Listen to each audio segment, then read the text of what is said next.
Demà farà 65 anys que Gandhi va morir assassinat. Un home bo que, com nosaltres, també desitjava la pau. No hi ha camí per la pau. La pau és el camí, deia Gandhi. És tan important allò que volem aconseguir com la manera com ho aconseguim. Malauradament, estem lluny de viure en un món de pau, perquè no pot haver pau si encara en molts llocs de la Terra continua havent tantes formes d'injustícia i de violència.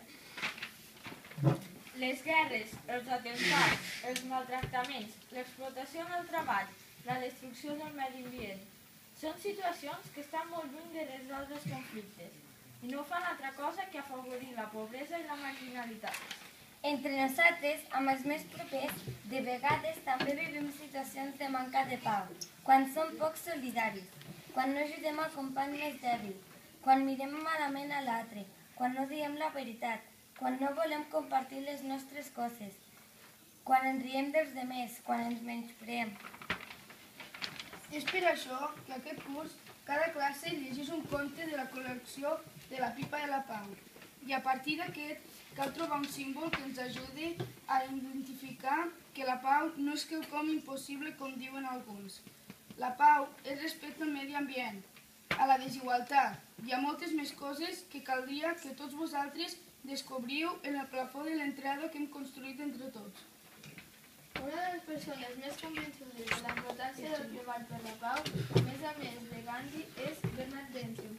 L'home que ha fet una carta als lectors en tots aquests contes que estem llegint pel dia de la pau. Aquest home era pilot d'avió i va participar a la Segona Guerra Mundial, però més tard va voler canviar la seva vida i després d'un viatge amb la pau i influït per les idees tibetanes, va dir que decidiria treballar perquè tots els nens i nenes treballessin aquest valor tan important, la pau. Bernard Benson va fer un projecte anomenat El Fill de la Pau.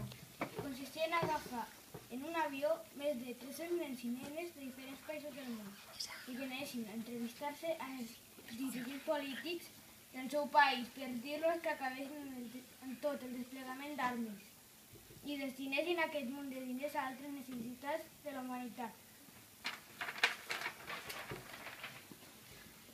Segons deia Bernard Benson, és important entendre que si cadascun de nosaltres és perfecte, el món serà perfecte. Si som cruels, falsos i egoistes, el món també ho serà. Si cada gra de sorra d'una platja és negre, la platja serà negra.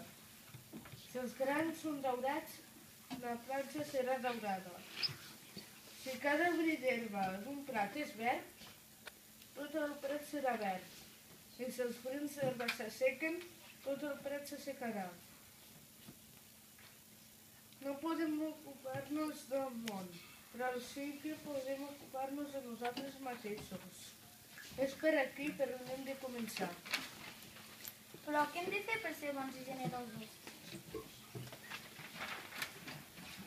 Són necessàries dues coses. Primer de tot, cal que ho vulguem, perquè si no tenim el desig, no hi haurà manera d'aconseguir-ho.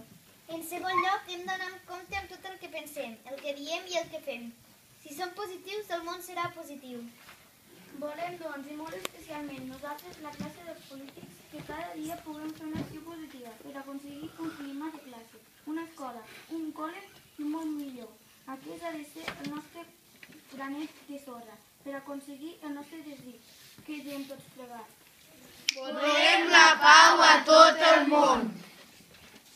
La comunitat educativa del Col·legi Públic Sant Gil de Torà desitja que la pau sigui ja una realitat i que la violència en totes les seves manifestacions no sigui mai més present al nostre planeta Terra.